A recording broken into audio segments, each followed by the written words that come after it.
তোমাদের ভালোবাসাই আমাদের কাজ করার অনুপ্রেরণা যোগায়। আজ তোমাদের মাঝে নিয়ে এলাম টুনি পাখির গল্প, দুই পরিবার। সুখী দিদি, ও সুখী দিদি, তোমার হলো? তাড়াতাড়ি এসো, এবার যে পাশের বনে যেতে দেরি হয়ে যাবে। সবজিগুলো বিক্রি করব কখন? হ্যাঁ টুনি, আমার হয়েছে, তুই বাইরে দাঁড়া, আমি আসছি। মা পারুল, তুই ঘরেই থাকিস, কোথাও যাস না কেমন?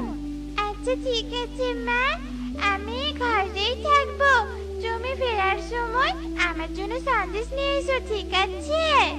আচ্ছা ঠিক আছে, আমি সন্দেশ নিয়ে আসবো, তুই কোনো চিন্তা করিস না। মা, তুমি আমার জন্য সন্দেশ নিয়ে এসো, আমারও সন্দেশ খেতে ইচ্ছে করছে। আমাকে বলতে হবে না রে মা, তুই না বললেও আমি তোর জন্য সন্দেশ নিয়ে আসতাম। তোরা দুজনে ঘরে বসে খেলা কর, আমাদের সবজি বিক্রি করা হলে আমরা বাড়িতে চলে আসবো।